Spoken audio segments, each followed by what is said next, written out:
DRG Kids। कहानी अनोखा परिवार।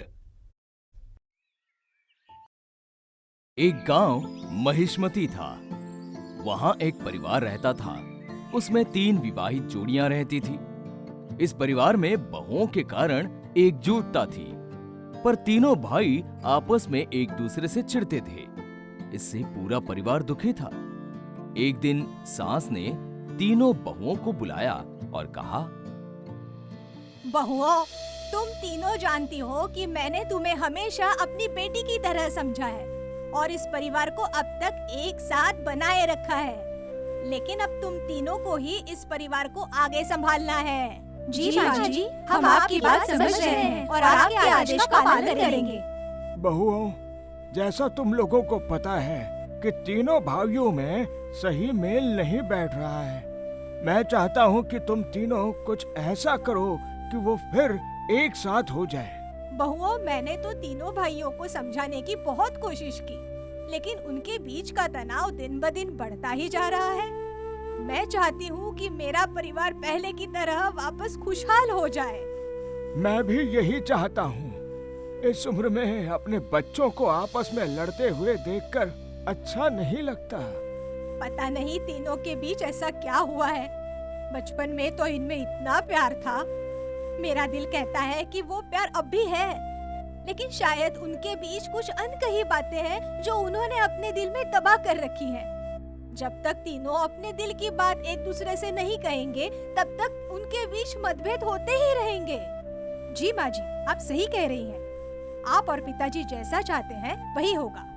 तीनों बहुएं रसोई घर में कुछ देर तक चुप रहकर आपस में कुछ सोचती हैं। माँ जी और पिताजी सही कह रहे हैं। तीनों भाइयों में कड़वाहट बढ़ रही है। हमें कुछ करना होगा। जी दीदी, आप सही कह रही हो। मुझे भी उन्हें ऐसा देखकर अच्छा नहीं लग रहा। दीदी, लेकिन हम करें तो क्या करें? तीनों सोचती हैं। दीदी जी, मेरे पास एक सुझाव है। हाँ बोलो राधा। हाँ, बताओ बताओ, क्या सुझाव है? मेरा सुझाव है कि हमें तीनों भाइयों को एक कमरे में बंद कर देना चाहिए और उन्हें अपना मनमुटाव कम करने के लिए कहना चाहिए। हाँ राधा, तुम्हारा सुझाव अच्छा तो है, पर कहीं इससे बात और न बिगड़ जाए। दीदी जी, जब तक तीनों भाई आपस में अपने मनमुटाव नहीं सुलझा लेते, तब तक वो फिर से भाइयों की तरह नहीं रह पाएंगे और घर में और भी झगड़े होते ही रहेंगे। जब तक वो अपने दिल की बात एक दूसरे से नहीं कहेंगे, तब तक हम उन्हें कमरे से बाहर नहीं निकलने देंगे। हाँ, ये सब ठीक है, पर हम उन्हें एक कमरे में कैसे भेजेंगे? रानी कुछ पल सोचते हुए, मैं राकेश जी को भेज दूंगी। मैं रमेश जी को समय पर कमरे में पहुंचा दूंगी। मुझे खुद पर विश्वास है। मैं भी सुनील जी को कमरे में भिजवा दूंगी और हमें ये करना होगा। तीनों बहुएं समय निश्चित करती हैं और अपने अपने काम में लग जाती हैं। अजी सुनते हो, मुझे संग्रहालय से कुछ सामान लेना है, तो आप मेरे साथ चलिए। हाँ चलो, तुम्हारी मदद कर देता हूँ। कमरे में ले जाकर रानी राकेश को कमरे में बंद कर देती हैं। रानी, ये क्या कर रही हो? मैं कमरे में बंद हूँ, ये खोलो। राकेश जी, आप थोड़ा रुको, मैं दरवाजा खोलती हूँ। ओहो, जल्दी करो रानी। इसी तरह महिमा और राधा भी अपने अपने तरीकों से अपने अपने पतियों को कमरे में बंद कर देती हैं। तीनों भाई एक दूसरे को देखकर समझ जाते हैं पूरी कहानी।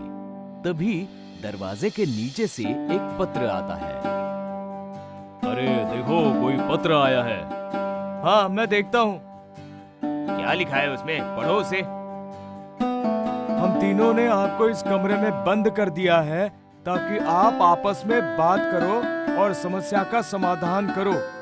हम उसके बाद ही दरवाजा खोलेंगे, इसलिए आप तीनों के लिए अच्छा होगा कि आप आपस में बात करो।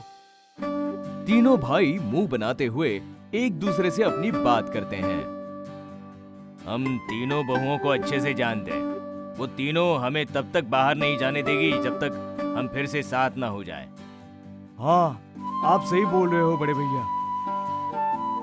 हाँ, मुझे भी यही लगता है कि जो भी अब तक हम तीनों भाइयों में हुआ, उसको सही करने का समय आ गया है। आखिर कब तक हम ऐसे ही बाकी घर वालों को दुखी करते रहेंगे? मैं अपने काम में ज्यादा व्यस्त रहता हूँ, पर पर इसका मतलब ये नहीं कि तुम दोनों से चिढ़ता हूँ। मैं खुश हूँ तुम दोनों की तरक्की देखकर, पर कभी कभी मुझे अपने काम के कारण गुस्सा आता है और वो तुम दोनों पर निकल जाता है। हाँ, मैं भी अपने काम के कारण ही बात नहीं कर पाता हूँ, और हमको एक दूसरे से बात ना करते देख हमारे पड़ोसी हमें आपस में झगड़े करने को उकसाते हैं। हाँ भैया, आप कब तक काम का बहाना करते रहेंगे? क्या मतलब? भैया, काम तो हम सभी करते हैं, पिताजी भी काम करते थे, लेकिन क्या काम का गुस्सा घर पर लेकर आना सही है? काम का गुस्सा घर लेकर आने से घर का वातावरण भी बिगड़ जाता है। सच तो यह है कि आपको अपने गुस्से पर काबू नहीं।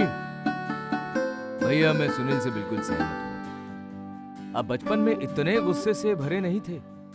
याद है बचपन में हम तीनों के बीच कितना प्यार हुआ करता था। शरारत करने पर जब मुझे पिताजी से मार पड़ने वाली थी तो आप ही मुझे हमेशा बचाते थे।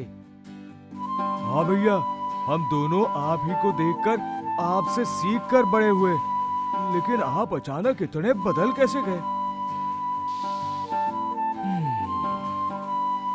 तुम ठीक कहते हो, मैं खुद नहीं देख पाया मैं इतना बदल कैसे गया। बचपन से जिम्मेदारी उठाने की आदत पड़ गई। तुम दोनों मेरे दिल के बहुत करीब हो। मैं तुम्हारे जीवन में कभी कोई तकलीफ नहीं देखना चाहता था। जिम्मेदारी संभालते संभालते सब कुछ बदल कैसे गया पता ही नहीं चला। भैया, तब हम छोटे थे, लेकिन अब तो बड़े हो गए, और बड़े होने के साथ साथ आपकी जिम्मेदारियों में हाथ बटाना भी तो हमारा फर्ज है। हाँ भैया, और आपका हाथ बटाना भी तो हमारी जिम्मेदारी है। जब तक हम मिलकर काम नहीं करेंगे, कोई खुश नहीं रह पाएगा। लेकिन मैं तुम दोनों के कंधों पर इतना बोझ नहीं डालना चाहता। आखिर तुम दोनों मेरे छोटे भाई हो। भैया, हम आपसे हमेशा छोटे ही रहेंगे, लेकिन घर की और काम की जिम्मेदारी निभाना हमारा भी तो फर्ज है ना। हमें भी अपना फर्ज पूरा करने दीजिए। हाँ भैया, और अगर हम तीनों काम के इस बोझ को साथ मिलकर उठाएंगे तो सबके लिए आसान हो जाएगा। और जरा ये भी तो सोचिए, तब आपको भी इतनी चिंता नहीं होगी, और फिर घर का वातावरण भी बना रहेगा। जरा सोचिए, घर में फिर से सभी लोग खुश रह पाएंगे। इस गुस्से से किसी का भला नहीं होगा, और हमारा परिवार हमेशा दुखी रहेगा। तुम दोनों इतने बड़े कब हो गए मुझे पता ही नहीं चला।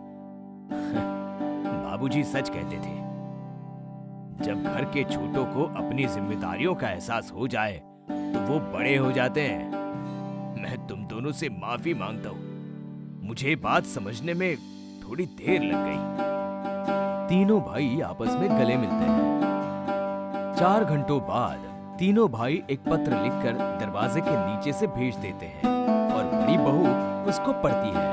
हम तीनों भाइयों ने आपस में बात कर ली है, और हमें यकीन है कि हम आगे कोई लड़ाई या झगड़ा नहीं करेंगे। हम तीनों हस्ताक्षर कर रहे हैं। राधा दरवाजा खोल देती हैं। तीनों विवाहित जोड़ियां एक दूसरे को देखकर खुश होती हैं और एक साथ सीढ़ियों से नीचे जाती हैं। तीनों को एक साथ और खुश देखकर, अगर हमारी बहुएं पढ़ी लिखी और अच्छी संस्कारी नहीं होती तो ये कभी नहीं हो पाता। हाँ, आप सही बोल रहे हो। एक लड़की का बहुत बड़ा सहयोग होता है एक परिवार को मिलाकर रखने में। तीनों विवाहित जोड़ियां अपने मम्मी और पापा के चरण स्पर्श करती हैं और आशीर्वाद लेती हैं। आपस में मनमुटाव मिटने के बाद पूरा परिवार खुशहाल हो गया और एक दूसरे के लिए उनका प्रेम और भी बढ़ गया। अब सब एक दूसरे के साथ खुशी खुशी रहते हैं और उनके बीच झगड़े भी नहीं होते।